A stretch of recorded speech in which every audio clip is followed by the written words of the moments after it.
Ho ancora 2 anni di legislatura davanti a me e non ho intenzione di trascorrerli da consigliere regionale che senza un partito non può esercitare il suo ruolo. Devo avere una casa politica e l'ho trovata. Parola di Fabrizio Boron, consigliere regionale eletto nella lista Zaia e attualmente ancora componente del gruppo consiliare Zaia Presidente. Parlando ai quotidiani del gruppo Gedi dice: nella mia storia ci sono federalismo e autonomia, nella mia storia ci sono i valori identitari del Veneto che voglio continuare a portare avanti. È Fabrizio Boron quindi a rompere l'argine in Consiglio regionale. Lui, espulso dal partito alla vigilia del congresso, ricorda, sancisce ora lo strappo definitivo con la Lega. È fuori. Non parla ancora del passaggio a Forza Italia. Il nuovo Galateo targato Flavio Tosi prevede la presentazione con una conferenza stampa a sé di ogni colpo di mercato. Era stato così con Gianluca Forcolin, vice di Zaia nella passata legislatura, e Massimiliano Barison, assessore regionale e sindaco di Albignasego in provincia di Padova, ed è stato così più recentemente con l'ex senatore trevigiano Giampaolo Vallardi e con l'ex assessore padovano Alain Luciani. Boron quindi non nomina ancora il partito creato da Silvio Berlusconi, ma l'identikit del progetto che ha deciso di abbracciare non lascia margini a diverse interpretazioni. Il consigliere padovano ha infatti deciso di aderire a un partito che gli consentirà di non tradire il suo credo federalista e autonomista, dice, nulla di più distante perciò dall'idea statalista che muove Fratelli d'Italia. Quindi Fabrizio Boron, primo della truppa dei leghisti e degli zaiani in Consiglio regionale, a lasciare la Lega verso Forza Italia. Questo è Sveglia Veneto, il primo podcast dedicato all'informazione vista da nord-est. Io sono Jack Calcetto, oggi è mercoledì 13 settembre 2023, la prima notizia del giorno riguarda la politica regionale. Oggi molta della rassegna stampa sulle pagine dei quotidiani locali è dedicata proprio alla politica regionale e alla fuga dalla Lega di Salvini, o meglio dalla Lega di Zaia, perché siamo in Veneto, una fuga che ormai è iniziata e che da oggi coinvolge anche il centro nevralgico del potere zaiano, proprio la regione, il Consiglio regionale. Allora vediamo il titolo della notizia sulle pagine dei quotidiani del gruppo Gedi. Boron va in Forza Italia. A tradire è la Lega, dice io vado in un altro partito. Il consigliere regionale, lo ripetiamo, eletto nella lista Zaia, dice in 3 mesi non ho ricevuto una telefonata dai vertici, federalismo e autonomia sono i valori che continuerò a portare avanti. L'articolo è firmato da Laura Berlinghieri, che ricorda brevemente le tappe della carriera politica di Fabrizio Boron. 1994 è l'anno nel quale si è tesserato con l'allora Lega Nord.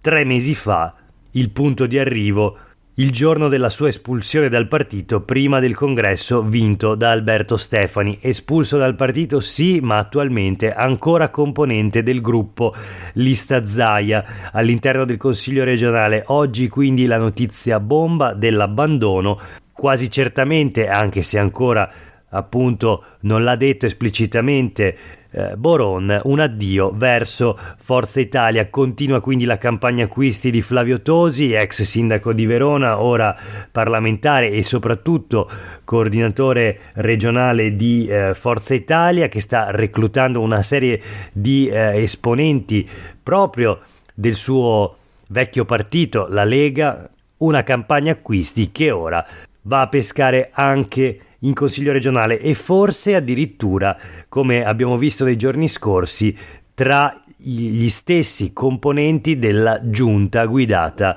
da Luca Zaia.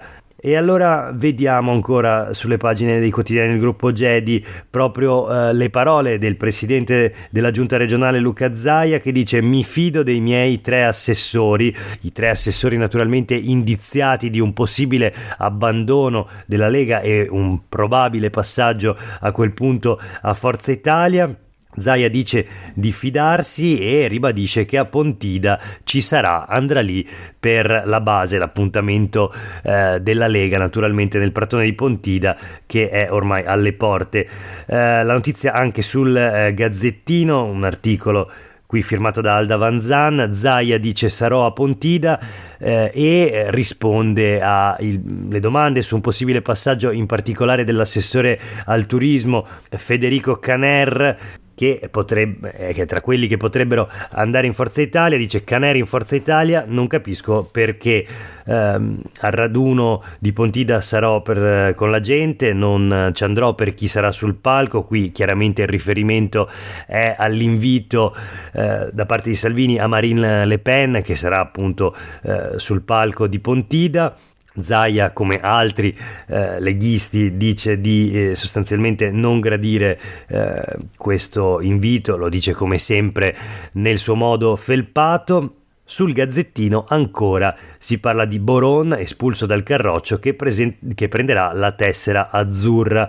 E c'è anche una apertura in qualche modo da parte di un altro consigliere regionale di area leghista, Fabiano Barbisan, che dice: resto nella Lega, non lo so, hanno voluto che andassi nel gruppo misto e poi non mi hanno neanche fatto votare al congresso, pur avendo pagato sempre tutto, i contributi, pullman per Pontida, il pontone per il Redentore. Ci sono poi tutta una serie di commenti naturalmente da parte di altri esponenti della Lega e dei fedelissimi di Luca Zaia, ma nel frattempo è interessante un altro dettaglio, un dettaglio di stile, un dettaglio di vestiario. Roberto Marcato, uno dei 3 assessori regionali della giunta Zaia che potrebbero essere in procinto di lasciare la Lega verso Forza Italia, ieri si è presentato in consiglio regionale con una nuova pochette. Se l'altro giorno era bianca,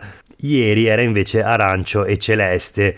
L'assessore ha detto: l'ho scelta perché è intonata ai miei occhi. Insomma, pare definitivamente abbandonata la pochette con la bandiera del leone, oppure quella verde, che Marcato era solito esibire. Non mancava mai di indossare uno di questi due colori, da un lato la bandiera di San Marco, dall'altro il verde della Lega. Segnali, simboli, in un caos all'interno del partito di Salvini e soprattutto di Zaia, che sembra montare sempre di più. Un'altra notizia potrà sembrare un dettaglio, ma è anche questo indicativo della situazione di grande crisi fondamentalmente nel sistema di potere zaiano. Di nuovo sulle pagine dei quotidiani del gruppo Gedi, di nuovo la politica regionale.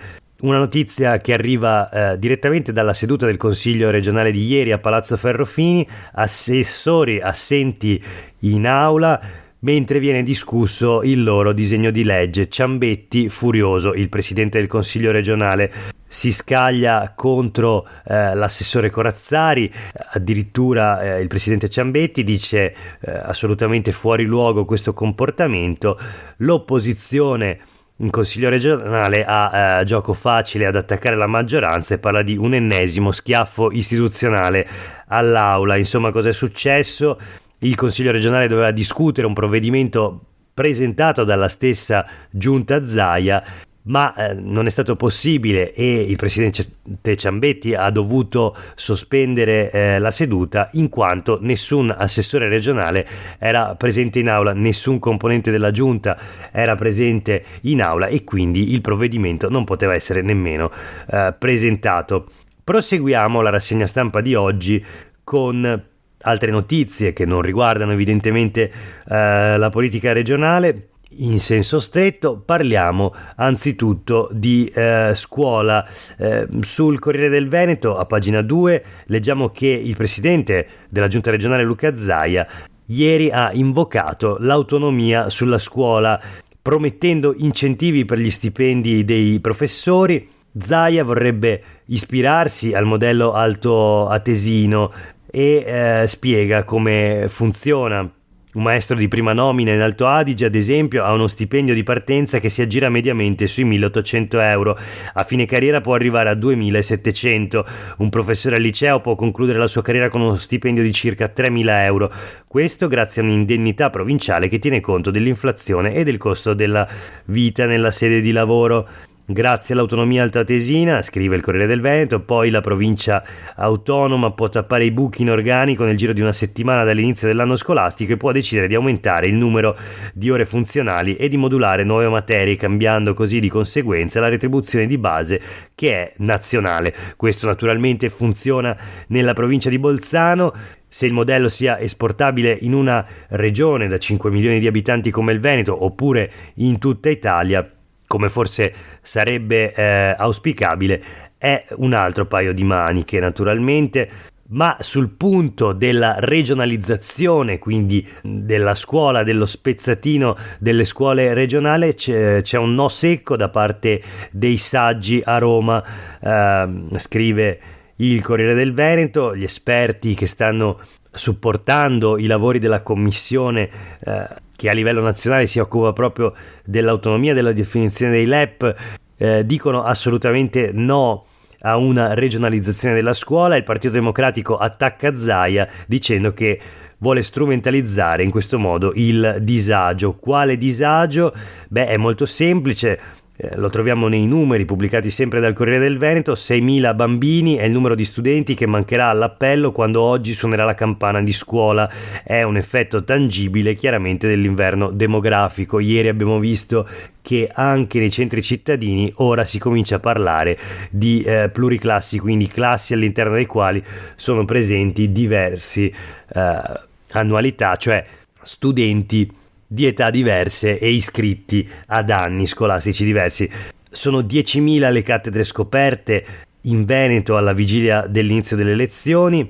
Le ragioni sono diverse: bassi stipendi, scarso riconoscimento sociale, caro vita al nord, scrive il Corriere del Veneto. Forse sarebbe il caso di aggiungere anche la difficoltà oggettiva nell'accesso alla carriera dell'insegnamento. Chiudiamo la rassegna stampa di oggi con le ultime due notizie. La prima riguarda le famiglie arcobaleno, la troviamo sul Gazzettino. L'Unione Europea dice sì all'atto di nascita per le famiglie arcobaleno, ma questa pronuncia non vale per il caso di Padova. Il verdetto europeo infatti è sui parti all'estero, i casi impugnati dalla procura invece sono di bambini nati qui. C'è un commento dell'avvocato che dice bene che l'Italia sia osservata ora che parla di utero in affitto come reato, quindi c'è un'attenzione da parte dell'Unione Europea sul dibattito politico che si sta sviluppando in Parlamento sul tema, naturalmente un dibattito che preoccupa. Domani è prevista l'udienza sulla piccola venuta al mondo in Ucraina, leggiamo sempre sul Gazzettino. Il comune di Vicenza a guida PD non si è costituito. Chiudiamo la rassegna stampa di oggi parlando invece di montagna. La stagione invernale è alle porte, manca ancora qualche mese, ma naturalmente gli impianti sciistici si stanno preparando e quindi leggiamo super ski, investimenti per 110 milioni di euro.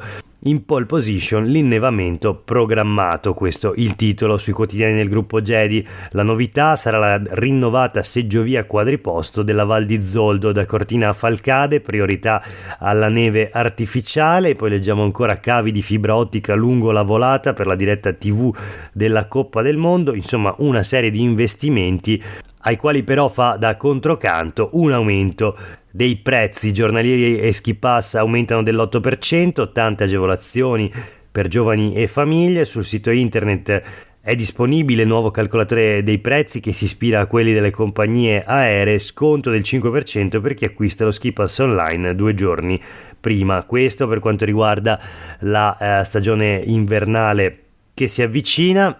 Per oggi è davvero tutto, grazie per aver ascoltato questa puntata di Sveglia Veneto e a tutte e a tutti voi una buona giornata.